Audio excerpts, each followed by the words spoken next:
그 모든 것들로 하나님의 백성을 넘어뜨리고 무너뜨리고 절망하게 하고 낭망하게 하고 근심하게 하고 염려하게 하고 하나님 안에 있어도 하나님 안에 있는 것을 누리지 못하게 만드는 것입니다.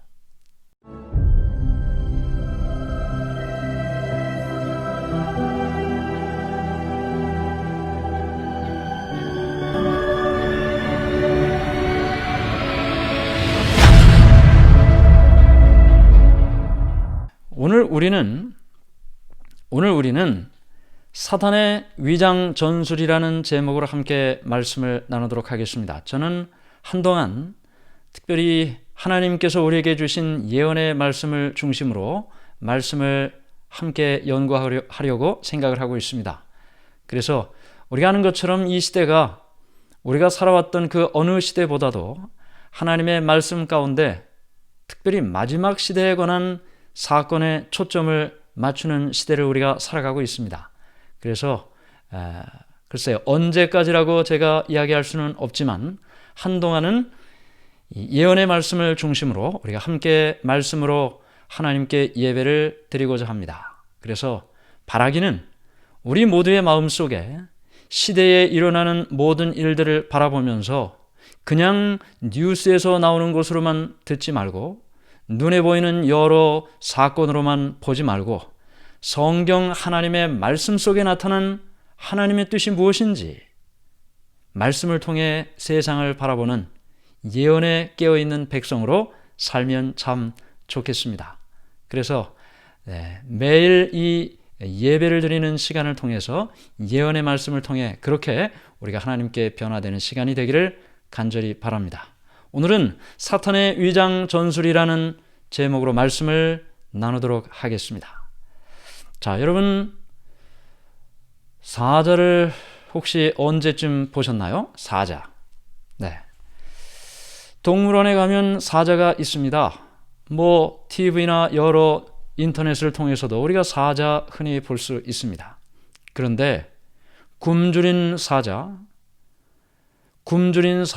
으르렁 대면서 어슬렁 하는데 내가 만일 그 앞에 있다면 여러분은 어떻겠습니까? 그저 산책을 하며 공원을 거닐고 있는데 동물원에서 그만 이 사자가 뛰쳐나와서 먹을 것을 찾아 이리저리 헤매고 있다가 나하고 딱 마주쳤다면 여러분은 어떻게 하시겠습니까?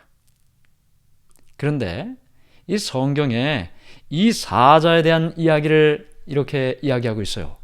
베드로전서 5장 8절에 이렇게 말씀이 기록되어 있습니다. 근신하라 깨어라 너희 대적 마귀가 우는 사자같이 두루 다니며 삼킬 자를 찾나니. 성경에 사탄을 이야기하는 말이 참 많습니다. 뱀이라고도 이야기를 했고요. 또 용으로 이야기도 했습니다. 그런데 오늘 지금 우리가 살펴보는 베드로전서 5장 8절의 말씀은 사자로 설명이 되어 있습니다. 그것도 굶주려 이리저리 먹을 것을 찾아 헤매고 울부짖는 사자. 사탄이 바로 이 시대의 그 모습이라는 것입니다. 그래서 이 베드로는 베드로전서 5장 8절에서 이 대적 마귀가 우는 사자같이 하나님의 백성을 삼키려고 찾고 있으니 말씀에 깨어 살라고요. 말씀에 깨어 살라고요. 당부에 당부를 하고 있는 것입니다. 계속되는 말씀을 보면 요한계시록 12장 12절에도 이렇게 기록되어 있습니다. 마귀가 자기의 때가 얼마 남지 않은 줄 알므로 크게 분내어 너희에게 내려갔음이라 하더라. 마귀가 자기의 때가 얼마 남지 않은 줄 알므로 크게 분내어 너희에게 내려갔다. 마귀는 지금 우리가 이 시대를 마지막 시대라고 보는 것뿐만 아니라 마귀도 역시 이 시대를 마지막 시대로 알고 있습니다. 자기 때가 얼마 남지 않았다는 사실을 너무나 잘 알고 있습니다. 그래서 어떻게 해요? 주어진 이 기간 동안에, 이 시간 동안에 하나님의 백성들, 하나님께 나아가고자 하는 백성들을 어떻게 해서든지 무너뜨리고 넘어뜨리고 쓰러뜨리고 절망하게 하고 낙심하게 하고 하나님을 떠나가게 하고 이 일을 위하여 지금 으르렁거리며 우는 사자같이 있다는 것입니다. 그래서 우리는 오늘 이 말씀을 함께 나누면서요, 사단이 도대체 어떤 방법으로 하나님의 백성을 하나님께로부터 멀어지게 하는가, 어떻게 절망하게 하는가, 어떻게 근심하고 염려하게 하는가, 그래서 하나님을 믿으면서도 기쁨도 없고 희망도 없고 늘 근심과 염려 가운데 그냥 아무런 의미 없이 살아가게 하는가. 우리는 그 사단이 어떻게 하는 그 방법을, 사단의 위장 전술을 함께 살펴보고자 하는 것입니다. 제가 사단의 위장 전술이라고 제목을 정했지만 사실은 사탄은 두 가지의 전술을 가지고 있습니다. 첫 번째는 핍박입니다. 하나님의 백성들을 핍박하고 또 핍박하면서 하나님의 백성들이 하나님에게로 나가지 못하게 하는 것, 그것이 바로 이 사단이 생각하는 전술이라는 거죠. 자, 계속해서 말씀을 보겠습니다. 자, 사단의 핍박 전술을 역사적인 과정을 보면 이렇습니다. 첫 번째는 창세기에 보면 의인 아벨을 가인이 죽이는 장면이 기록되어 있습니다. 이때는 죽음이 뭔지도 모를 때였거든요. 범죄하면 죽을 것이라고 하나님께서 말씀하셨지만 아직까지 그들은 죽음이 뭔지를 모를 때였습니다. 그런데 사탄은 그 가인을 충동해서 의인인 하나님의 말씀대로 살고자 하는 아벨을 죽였습니다. 이 일을 통해서 가인은 첫 번째 핍박자가 되고 아벨은 첫 번째 순교자가 되었습니다. 그러므로 가인부터 시작해서 이 땅은 사단의 충동을 받은 그 대리자나 도구에 의해서 하나님의 백성들이 매 역사의 순간마다 어느 시대 어느 곳에서건 핍박을 받았습니다. 사단은 그렇게 하나님의 백성들을 핍박했습니다. 구약시대에 어떤 핍박이 있었습니까? 이스라엘 백성들이 하나님을 믿고 사는 그때 때로는 바벨론의 느부갓네살 왕을 통해서 또 다른 여러 왕들을 통해서 이 구약시대의 하나님의 백성들이 핍박을 받았습니다. 그 말은 사탄이 하나님의 백성들로 하여금 하나님을 잘 믿지 못하게 했던 과정이었음을 우리는 생각하게 되는 것입니다. 그 다음에는 어땠나요? 신약시대 때로. 신약시대 때도 역시 하나님의 백성들은 핍박을 받았습니다. 대표적으로 예수님이 핍박을 받으셨고 십자가에 달려 돌아가셨습니다. 이렇게 성경시대는 처음부터 끝까지 사단이 핍박하고 핍박했던 여러 활동들을 보게 되는데요. 그 다음에는요, 신약시대 이후로 이제 요한계시록이 기록된 것이 거의 96년이니까 100년까지를 신약 성경시대라고 치고 200년 그 이후부터 101년, 102년 이때는 이제 2세기가 되는 거죠. 그러므로 2세기부터 기독교가 공인이 되던 그때까지 313년 밀라노 칙령이 반포되는 그때까지는 로마 제국의 핍박이 있었습니다. 많은 사람이 죽었습니다. 그 로마의 콜로세움 경기장에 지금도 가면 그 원형 경기장이 있죠. 마치 지금 축구 경기를 사람들이 관람하듯이, 야구 경기를 관람하듯이 많은 그리스도인들이 체포돼서 화형주에 달려서 마지막 신문을 받았습니다. 예수 그리스도를 부인하면 살려주고 그렇지 않으면 화형주에 달아 불을 질렀습니다. 또 어떤 때는 맹수를 풀어놓고 그리스도인을 죽게 했습니다. 그걸 사람들이 구경했습니다. 그것이 그 당시에는 마치 스포츠 관람 경기처럼 있었던 일이었습니다. 그렇게 그리스도인들이 핍박을 받았습니다. 중세 암흑시대 때는 또 어땠나요? 중세 암흑시대 때 1260년이라는 그 긴 기간 동안 교회는 핍박을 받았습니다. 진실한 그리스도인들은 진실하지 않은 그리스도인들에 의해서 핍박을 받았습니다. 교회가 교회를 핍박하던 시대였죠. 그때도 그리스도인들은 하나님을 믿는 믿음 안에서 그들의 믿음을 잃지 않았습니다. 지금 우리가 본 이 구약과 신약 그리고 중세 암흑 시대까지의 이 모든 역사를 보면 사단이 핍박을 했지만 핍박을 하면 할수록 하나님의 백성들은 굴하지 않고 그들의 믿음을 더 굳게 했습니다. 죽이면 죽일수록 그 피가 뿌려져 믿음의 씨앗이 되었고 교회가 세워졌고 그리스도인이 점점 늘어났습니다.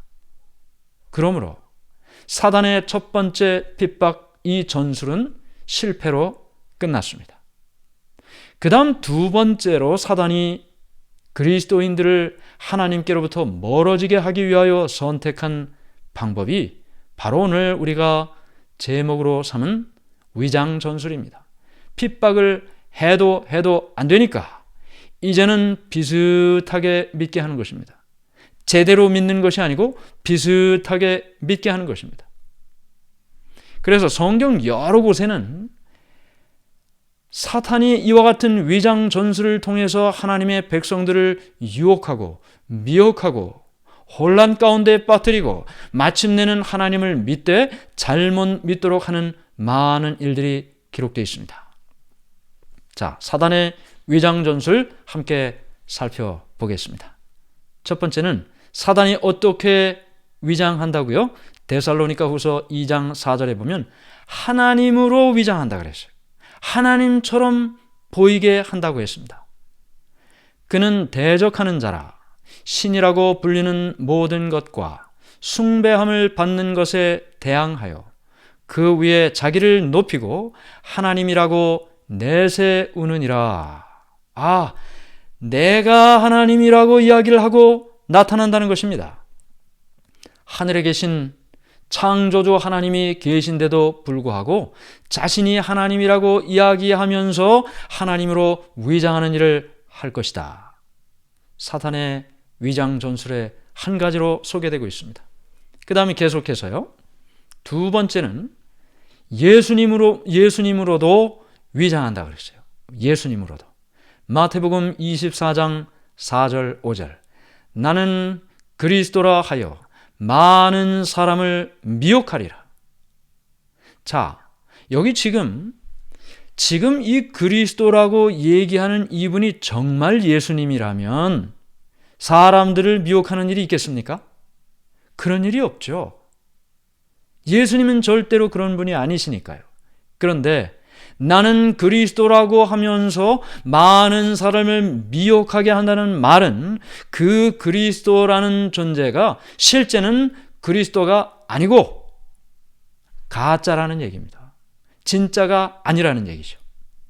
사단이 하나님의 백성들에게 하나님으로도 위장하고 예수님으로도 위장하여 나타나 하나님의 백성을 속인다고 했습니다. 이게 지금 위장이라는 말이 무슨 말인가요? 사실은 이 말이 속인다는 말이죠. 뱀으로 변장한 사단이 하와를 속이고 아담을 속이고 하나님께로부터 멀어지게 했던 것처럼 사탄은 여전히 지금도 사람을 속이기 위하여 하나님으로 또는 예수님으로 위장하는 일을 한다는 것입니다. 자, 계속해서요. 요한일서 2장 18절에는 역시 예수님으로 위장하는 일에 대해 이렇게 기록하고 있습니다. 지금은 마지막 때라. 적 그리스도가 오리라는 말을 너희가 들은 것과 같이 지금도 많은 적 그리스도가 일어났으니. 자, 그리스도라는 말만 있으면 이거는 문제가 아닌데 적 그리스도라 그랬어요. 마지막 때에 적 그리스도가 나타난다고 했어요. 그러므로 예수님처럼 나타나 예수님처럼 말하지만 예수님이 아니라는 것입니다. 사탄이 예수님으로도 위장한다. 자, 세 번째는요. 성령으로도 위장한다고 했습니다. 요한일서 4장 1절 3절 영을 다 믿지 말고 이것이 곧 적 그리스도의 영이니라. 오직 영들이 하나님께 속하였나 분별하라. 여러분, 사실 요즘 전 세계적으로 말이죠, 기독교라는 이름으로 이 세상에서 일어나는 많은 기적 같은 일들 얼마나 많습니까? 죽었다가 살아났다는 사람도 있고요, 천국에 갔다가 왔다는 사람도 있고요, 병을 고친다는 말은 너무나 많죠. 우리는 이 모든 일들을 바라보면서 다 그 말이 사실이 아닌 것이라고 생각을 하면서도 어떤 때는 감쪽같이 그것이 사실인 것처럼 보일 때가 있습니다. 중요한 것은 어떤 영이 역사하고 있느냐는 것입니다. 여기 요한일서 4장 1절 3절에 영을 다 믿지 말라고 했어요. 영적인 일이 우리가 사는 이 시대에 많이 일어나고 있습니다. 그런데 그 영적으로 일어나는 많은 일들, 사건들, 그것을 분별할 수 있는 믿음과 지혜가 있어야 한다고 말하고 있습니다. 그 영이 하나님께 속했나 분별하라. 그렇지 않으면 꼼짝없이 이 사단의 위장 전술에 속는다고요. 성경은 우리에게 그렇게 말하고 있습니다. 자, 계속해서 네 번째, 의의 사도로 위장한다고 했습니다. 고린도후서 11장 13절. 그런 사람들은 거짓 사도요 속이는 일꾼이니 자기를 그리스도의 사도로 가장하는 자들이니라. 그리스도의 사도라고 이야기를 하는데 속이는 일꾼이라 그랬어요. 참, 이거 어떻게 합니까? 의의 사도라고 이야기를 하는데 어떻게 해요? 거짓 사도라고 성경은 말하고 있어요. 사단이 이렇게도 속인다는 것입니다. 계속해서 봅니다. 다섯 번째는 광명한 천사로 가장한다고 했습니다. 고린도후서 11장 14절 15절. 사탄도 자기를 광명의 천사로 가장하나니. 예수님께서 광야에서 시험 받으셨을 때 사탄이 와서 시험하지 않았습니까? 이 돌들로 떡덩이가 되게 하라. 저 성전 꼭대기에서 뛰어내리라. 모든 천하만국의 영광을 보여주면서 내게 절하라. 시험을 했는데 그 시험한 사탄이 광명한 천사로 나타났습니다. 여러분, 오늘 이 밤에 말이죠, 광채와 함께 날개 달린 환한 천사가 나타나서 여러분들에게 뭐라고 하면 여러분들 어떻게 하시겠습니까? 어떻게 하시겠습니까? 이게 지금 하나님께서 보내신 천사인가 아니면 광명한 천사로 가장한 사탄인가? 여러분 어떻게 하시겠습니까? 이런 일들이 일어난다는 사실을 성경은 우리에게 가르쳐주고 있습니다. 자, 계속해서요. 여섯 번째, 의의 일꾼으로 가장한다고 했어요. 아까 의의 사도 이야기를 했는데 사탄의 일꾼들도 자기를 의의 일꾼으로 가장하는 것이 또한 대단한 일이 아니니라. 그들의 마지막은 그 행위대로 되리라. 고린도후서 11장 15절. 사탄의 일꾼인데 의의 일꾼으로 가장하는 것, 아이고, 이거 어려운 일 아니라고요. 대단한 일 아니라 그랬습니다. 이거 참 우리가 이런 말씀을 계속 보니까 이제부터는 사람들을 어떻게 봐야 할까? 저 장로님을 어떻게 봐야 할까? 저 목사님을 어떻게 봐야 할까? 저 집사님을 어떻게 봐야 할까? 네, 이 말씀을 보니까 그런 마음이 드네요. 여러분들도 그런 마음이 드시겠죠. 다 사탄이 가장하고 위장할 수 있다고 말하고 있으니까요. 계속 봅니다. 일곱 번째, 선생으로도 가장한다 그랬어요. 이와 같이 너희 중에도 거짓 선생들이 있으리라. 가르쳐주는 사람 중에 사단으로 위장해서 가르치는 사람도 있겠다고요. 계속 봅니다. 여덟 번째, 사무엘로 가장하여 나타난다. 이게 무슨 말이냐 하면 성경에 보면 이런 말씀이 기록되어 있습니다. 사무엘상 28장 16절에 사무엘이 가로되 여호와께서 너를 떠나 내 대적이 되셨거늘 내가 어찌하여 내게 묻느냐. 사무엘상 28장의 배경은 이렇습니다. 이스라엘의 첫 번째 왕이었던 사울 왕이 사무엘이 죽고 난 다음에 이게 지금 문제가 생겼어요. 사무엘을 좀 만나서 하나님께서 내게 어떤 기별을 주시는지 좀 알고 싶은데, 사실은 사무엘이 살아있을 때는 사무엘 말도 잘 듣지도 않았습니다. 그런데 급하니까 사무엘 생각이 났어요. 그러나 이미 사무엘은 죽었습니다. 그래서 엔돌이라는 곳에 신접한 여인 무당을 찾아갔습니다. 그리고는 이 여인에게 이야기를 했어요. 죽은 사무엘을 끌어올리라고. 그래서 이 엔돌에 신접한 여인이, 이 무당이 사무엘처럼 보이는 사람을 그 앞에 보여줍니다. 그리고 주고받는 대화예요. 사무엘은 이미 죽었습니다. 그런데 사울은 이 자기 앞에 나와 있는 이 사람이 죽은 사무엘이라고 생각하고 대화를 했던 것입니다. 그런데 그는 사무엘이 아니죠. 죽은 사람은 성경에 나타난 바에 의해서 티끌로 돌아간다, 아무것도 모른다, 잠자는 것이라고 했습니다. 그러면 지금 사울왕 앞에 나타난 사무엘이라고 말하는 이 사람은 누군가요? 사단이 죽은 사람을 살아난 것처럼 보여지게 하는 것이죠. 역시 속이는 일인 것입니다. 그래서 우리는 사무엘로 가장하여 나타난 이 말은 죽은 사람을 살아난 것처럼 가장하여 나타나게 하는 일, 사단이 한다는 것입니다. 그렇게 위장하고 그렇게 가장하고 사람들을 속인다고 했습니다. 자, 9번째는요. 헌신한 종으로 나타난다 그랬어요.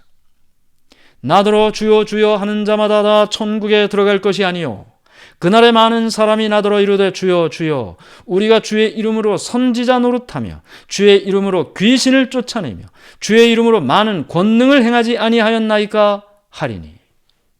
이건 무슨 말인가요? 지금 세상 역사 다 마치고 지금 구원받을 자들과 멸망받을 자들이 쫙 나눠졌어요. 그런데 구원받을 자는 오른편에, 멸망받을 자는 왼편에. 그런데 왼편에 있는 멸망받을 자들 그 자리를 보니까 주여 주여 하는 사람이 있어요. 주여 주여 하는 사람은 어디 다니는 사람입니까? 교회 다니는 사람입니다. 교회 안 다니는 사람이 주여 주여 하지 않습니다. 교회 다니는 사람이 주여 주여 합니다. 자, 주여 주여 하는 자마다 천국에 다 들어갈 것이 아니다. 교회 다닌다고 다 천국에 들어가는 것이 아니라고요. 그날에 많은 사람이 이야기합니다. 그 왼편에 말이죠. 멸망받을 사람이에요. 근데 그 중에 주여 주여 우리가 주의 이름으로 선지자 노릇했는데, 주의 이름으로 귀신을 쫓아냈는데, 많은 일들을 주님의 이름으로 했는데 왜 제가 오른쪽 구원받는 자리 아니고 왼쪽 멸망받는 자리에 있어야 됩니까? 그렇게 묻는 것입니다. 사실 저는 이 말씀을 여러분과 나누면서 이 사람들 가운데 많은 사람들은 자신이 사단의 도구로서 사용되는지도 모른 채 살았어요. 사용되는지도 모르고 살았어요. 자기는 열심히 한다고 살았는데 끝에 가보니 멸망받는 자리에 가 있는 것입니다. 그래서 예수님께 이렇게 이야기를 했던 것입니다. 그러므로 우리는 헌신한 종 가운데 많은 사람들이 사단의 도구로서 사람들을 미혹하는 도구로 사용되어진다는 사실을 이 말씀을 통해 생각하게 되는 것입니다. 참 안타까운 일이죠. 우리는 그 많은 사람들에 대하여 책임감을 느껴야 되는 것입니다. 마지막으로 10번째, 사단의 위장 전술 설명하면서 사탄의 깊은 것, 비밀이라고 기록을 했습니다. 이게 무슨 말이냐면 이렇게 성경에 기록되어 있습니다. 계시록 2장 24절에 소위 사탄의 깊은 것을 알지 못하는 너희에게 말하노니 다른 짐으로 너희에게 지을 것은 없노라. 자, 사탄의 깊은 것을 알지 못해. 왜? 이 사단이 우리보다 더 머리가 좋거든요. 사람보다 사단이 더 머리가 좋거든요. 어떻게 이 사람이 하나님께로부터 넘어질지 쓰러질지 멀어질지 나는 잘 몰라도 사탄은 너무나 잘 알고 있습니다. 나의 가장 연약한 부분을 너무나 잘 알고 있습니다. 그래서 성경은 사탄의 깊은 것이라고 표현하고 있는 것입니다. 여기 계시록 17장 5절에 그의 이마에 이름이 기록되었으니 비밀이라. 밝혀져 있지 않아요. 드러나 있지 않아요. 사탄이 위장하고 기만하고 속이고 하나님의 백성들을 넘어뜨릴 그 모든 방법들은 감춰져 있습니다. 사단의 깊은 것이라고 성경은 말하고 있습니다. 비밀이라고 말하고 있습니다. 그 모든 것들로 하나님의 백성을 넘어뜨리고 무너뜨리고 절망하게 하고 낭망하게 하고 근심하게 하고 염려하게 하고 하나님 안에 있어도 하나님 안에 있는 것을 누리지 못하게 만드는 것입니다. 이것이 사단이 하나님의 백성들을 향하여 하는 전술. 첫 번째는 핍박이고 두 번째는 위장인 것입니다.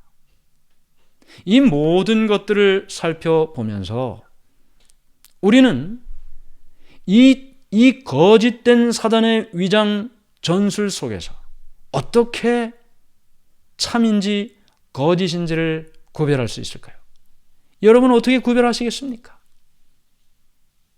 어떻게 구별하시겠습니까? 어떤 목사님이 정말 참된 목자인지 아닌지, 가르치는 그분이 정말 참된 가르침을 하고 있는지 아니면 사단의 도구로서 사용되어지고 있는지 어떻게 하시겠습니까?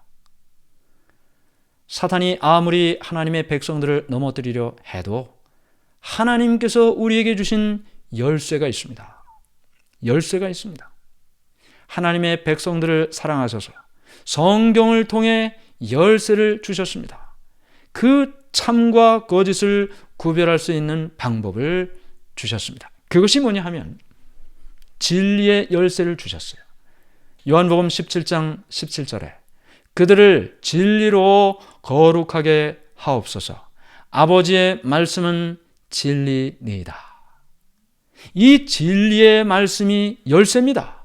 진리의 말씀이 열쇠예요. 그래서 이 진리의 말씀을 우리에게 주시지 않았습니까? 여러분 이거 받지 않으셨나요? 다 받으셨죠? 다 받았습니다. 이 열쇠를 하나님께서 우리에게 다 주시고 이 거짓의 위조와 거짓 속에 쌓여있는 이 세상에서 무엇이 참인지 무엇이 거짓인지를 구별할 수 있도록 하나님의 말씀, 진리의 말씀을 우리에게 주셨습니다. 자, 이 진리가 열쇠고요. 이 진리는 변하지 않습니다. 하나님의 말씀이기 때문이죠. 마태복음 5장 18절에 진실로 너희에게 이르노니 천지가 없어지기 전에는 율법의 1.1획도 결코 없어지지 아니하고 다 이루리라. 다 이루리라. 하나님은 어제나 오늘이나 영원토록 변함이 없으신 분이십니다. 이 세상 만물을 창조하신 분이시고 지금도 살아계십니다. 세상 역사의 모든 일들을 보고 계십니다. 그리고 과거에 이미 성경에 이 사단의 핍박과 위장 전술 속에서도 참을 진리를 깨달을 수 있도록 열쇠의 말씀을 주셨습니다. 그리고 이 말씀은 변하지 않습니다. 변하지 않습니다. 그래서 이 말씀을 통해 우리는 거짓이 무엇인지 참이 무엇인지를 보게 되는 것입니다. 여기 계속되는 말씀에 보면요. 진리는 자라 그랬어요. 자. 제가 자를 준비하려고 했는데 자가 뭔지 아시죠? 예, 줄자. 자입니다. 자. 여기 이사야 8장 20절에 이렇게 기록되어 있습니다. 마땅히 율법과 증거의 말씀을 따를지니 그들의 말하는 바가 이 말씀에 맞지 아니하면 그들이 정녕 아침빛을 보지 못하고. 자, 생각해 봅시다. 교인이 수천 수만 명 되는 그 교회에서 설교가 전해지고 있어요. 가르침이 전해지고 있어요. 그런데 가르치는 그 말씀이 이 말씀과 맞지 않으면 어떻다고요? 정령 아침빛을 보지 못한다. 진리 아니죠. 수천 수만 명의 교인이 있어도 성경의 기준으로 비춰봤을 때 틀리면, 다르면 진리 아닙니다. 진리 아닙니다. 그 기별이야 아무리 내 마음에 감동이 되고 그 기별이 많은 사람들을 결심을 시키고 눈물을 뚝뚝 흘리고 삶이 변화시키고 모든 것을 팔아서 하나님께 바친다 해도 성경 말씀과 맞지 않는다면 진리 아닙니다. 성경은 우리에게 그렇게 말하고 있는 것입니다. 그러므로 참과 거짓에 구별하는 유일한 방법은 이 하나님의 말씀을 연구하는 일밖에 없는 것입니다. 여러분, 뭐 다른 거 있다고 절대로 기대하지 마시기 바랍니다. 이 길밖에 없습니다. 하나님께서는 이 길만을 우리에게 말씀하셨습니다. 진리를 통해서만 거짓을 구별할 수 있다. 그것이 성경을 통해 우리에게 말씀하고 있는 진리인 것입니다. 하나님은 사랑이십니다. 성경이 우리에게 말하고 있죠. 그렇기 때문에 하나님께서는 우리에게 사랑을 베풀어 주심으로 우리가 하나님의 자녀가 되게 하고 하나님께 나오도록 하십니다. 억지로 하지 않으십니다. 그 사랑을 깨닫고 하나님께 나오라고 말씀하십니다. 하나님은 사랑이시니까요. 그러나 사단은 사랑이 없습니다. 사탄은 사랑으로 자신의 백성을 만들지 않습니다. 어떻게 해요? 핍박이나 위장을 통해서 자신의 백성을 만듭니다. 그러므로 우리는 사랑의 하나님께서 우리에게 주신 이 진리를 열어서 읽고 연구하고 확인하고 결심하고 그 과정을 통하여 하나님을 바라보고 살아가는 이 길만이 이 마지막 시대의 사탄의 위장 전술에서도 흔들리지 않고 진리의 길을 따라 살 수 있는 유일한 길이 되는 것입니다. 여기 마태복음 7장 23절에 아까 정말 열심히 하나님을 믿고 열심히 하나님께 봉사했는데 멸망받는 그 왼편에 있는 사람에 대해서 예수님께서 이렇게 대답을 하셨어요. 왜 우리가 여기에 있어야 합니까? 라는 이야기를 하는 그 사람에게 그때 내가 저희에게 밝히 말하되 내가 너희를 도무지 알지 못하니 불법을 행하는 자들아 내게서 떠나가라 하리라. 그들도 예수님 믿었습니다. 그들도 예배 드렸습니다. 그들도 봉사했습니다. 그들도 하나님을 위하여 헌신했습니다. 그런데요, 예수님이 뭐라고 말씀하셨습니까? 내가 너를 알지 못한다고 했습니다. 그 말이 무슨 말인가요? 그들은 열심히 뭔가 했는데 그 말은 하나님의 뜻대로 하질 않았다는 것입니다. 예배도 드리고 헌신도 하고 봉사도 하고 예배도 드렸는데 다 자기가 하고 싶은 대로 했단 말이에요. 그러니 예수님께서는 한 번도 그들을 만난 적이 없다고 말씀하시는 것입니다. 그것이 그들이 그렇게 많은 일을 하고도 결국에는 왼쪽 편에 있게 된 이유였습니다. 그러므로 우리는 어떻게 해야 될까요? 진리를 따라 이 말씀을 통해 예수 그리스도를 만나야 되겠죠. 하나님의 뜻이 무엇인지를 알아야 되겠죠. 진리를 통해 오류와 사단의 위장 전술을 분별할 수 있어야 되겠죠. 그것이 하나님께서 오늘 여러분과 저에게 기대하시고 원하시는 일이 되는 것입니다. 여기 이분이 누구냐면 신도섭 씨라는 우리은행 그 감별사입니다. 우리은행 감별사, 위조지폐 감별사예요. 근데 이분이 아주 정말 그 한국에서 아무도 위조지폐를 감별하지 못할 때 그거 위조 지폐 감별하느라고 수수료만 수억 원을 한국에서 지불을 해야 됐다는 것입니다. 그래서 이분이 정말 독학을 하다시피 노력을 했어요. 냄새도 맡아보고, 뭐 흔히 하는 종이를 이렇게도 해보고, 종이 질이 다르니까 여러 가지 방법으로 이렇게 저렇게 해서 위조 지폐를 구별해내는데 기계보다 더 정확하게 구별한답니다. 기계보다 더 정확하게. 대단하죠? 근데 이분이 이런 이야기를 했어요. 물론 하루아침에 이렇게 되지를 않았을 것입니다. 그런데 이런 말을 했어요. 가짜를 판별하려면 진짜부터 제대로 알아야 합니다. 진짜 화폐의 인물은 저를 응시하는데 가짜 화폐에 그려진 인물은 제 눈을 회피하는 듯한 느낌이 들어요. 누구라도 집중해서 수백, 수천 번 반복해서 들여다보면 보입니다. 세상을 바라보는 눈도 위패 감별과 다를 바 없습니다. 위조 지폐를 구별하는 일은 위조 지폐가 뭐가 잘못됐나, 뭐가 위조가 됐나, 여기가 잘못됐나, 저기가 잘못됐나, 그거를 다 일일이 공부하는 것보다 더 빠르고 정확한 건 뭐라고요? 진짜를 알아야 된다는 것입니다. 진짜를 알아야 된다. 진짜를 분명히 알면 가짜가 분명하게 보인다는 것입니다.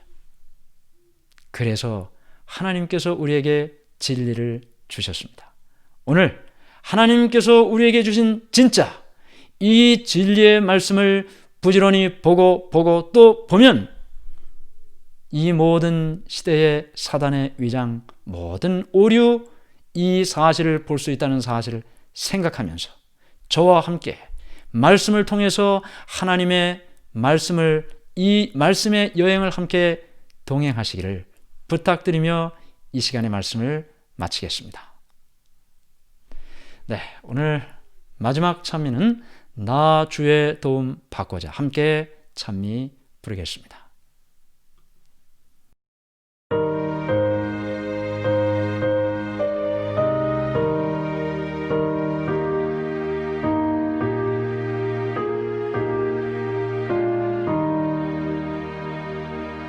나 주의 도움 받고자 주 예수님께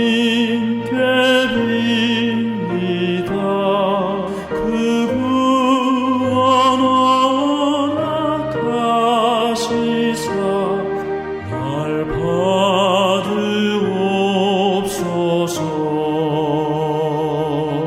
내 모습 이대로 주 받으옵소서.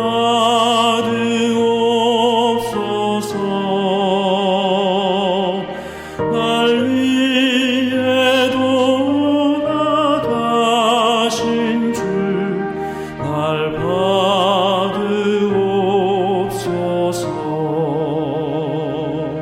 큰 죄에 빠져 죽을라 주 보혈 흘려 샀으니 주 형상대로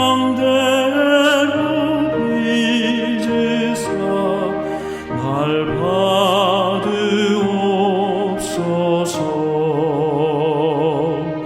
내 모습 이대로 주 받으옵소서.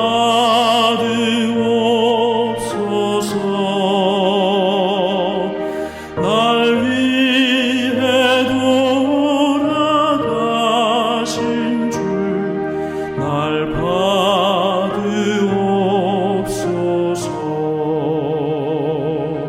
내 힘과 결심 약하여 늘 깨어지기 쉬우니 주 이름으로 구원해 날 받으옵소서.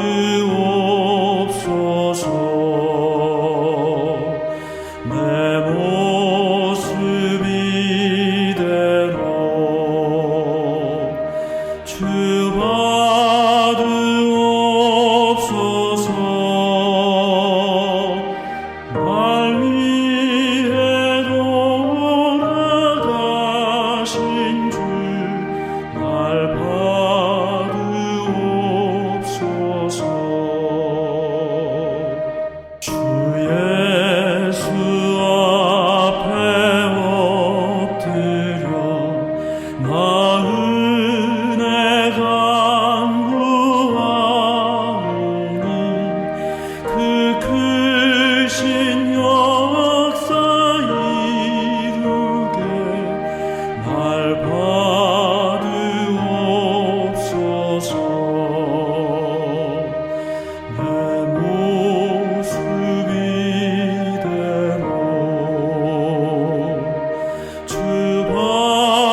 같이 기도드리겠습니다.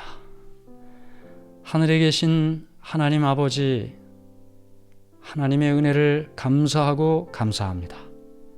불쌍하고 연약하고 아무런 자격도 없는 우리들을 주님께서 사랑하셔서 우리가 다른 길 아니고 진리의 길로 갈 수 있도록 불러주시니 주님의 은혜를 감사하고 감사합니다.